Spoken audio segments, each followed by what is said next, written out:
আসসালামু আলাইকুম। নতুন একটি ভিডিওতে আবারও স্বাগত।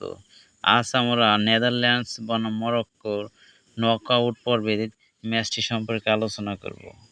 ম্যাচটি কখন শুরু হবে? কোন দল বেশি শক্তিশালী? জয়ের সম্ভাবনা কাদের বেশি?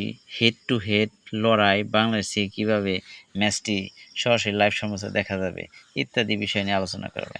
আর আমার চ্যানেলে নতুন হয়ে থাকলে ভিডিওটিকে লাইক দিয়ে চ্যানেলটি সাবস্ক্রাইব করে রাখবেন। ধন্যবাদ সবাইকে। তো শুরু করা যাক। নেদারল্যান্ডস বনাম মরক্কোর ম্যাচটি শুরু হবে 2026 বিশ্বকাপ বাংলাদেশ সময় 30শে জুন সকাল 7টায়। কাগজে কলমে নেদারল্যান্ডস কিছুটা এগিয়ে, দলটিতে অভিজ্ঞ খেলোয়াড়, শক্তিশালী রক্ষণভাগ এবং বড় টুর্নামেন্টের ধারাবাহিক সাফল্যের ইতিহাস রয়েছে। অন্যদিকে মরক্কো সাম্প্রতিক বছরগুলোতে দুর্দান্ত উন্নতি করেছে।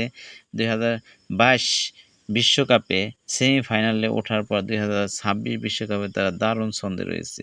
তাই ম্যাচটি অত্যন্ত প্রতিদ্বন্দ্বিতা হওয়ার সম্ভাবনা রয়েছে। জয়ের সম্ভাবনা: নেদারল্যান্ডস 75 থেকে 60% জয়ের সম্ভাবনা, মরক্কো 40 থেকে 45। এটি পরিসংখ্যান ও বর্তমান ফর্মের ভিত্তিতে একটি বিশ্লেষণ, নিশ্চিত ফল নয়। হেড টু হেড: বিশ্বকাপে দুই দল একমাত্র পূর্ববর্তী সাক্ষাৎ 1994 বিশ্বকাপ নেদারল্যান্ড 2-1 গোলে মরক্কোকে হারিয়েছিল। বাংলাদেশ কোথা থেকে খেলাটি দেখা যাবে? বাংলাদেশ বিশ্বকাপের অফিসিয়াল সম্প্রচারকারী হিসেবে বাংলাদেশ টেলিভিশন বিটিভি দিয়ে খেলা দেখার সুযোগ রয়েছে। এছাড়া স্থানীয় সম্প্রচার সত্য অনুযায়ী অনুমোদিত টিভি বা ডিজিটাল প্ল্যাটফর্মে ম্যাচটি দেখা যাবে। ট্রফি অ্যাপে দেখা যাবে, বায়োস্কোপে দেখা যাবে। এছাড়া ইউটিউব এবং ফেসবুকে এসে সার্চ দিয়ে ম্যাচটি সরাসরি লাইভ সম্প্রচার দেখা যাবে। ধন্যবাদ সবাইকে।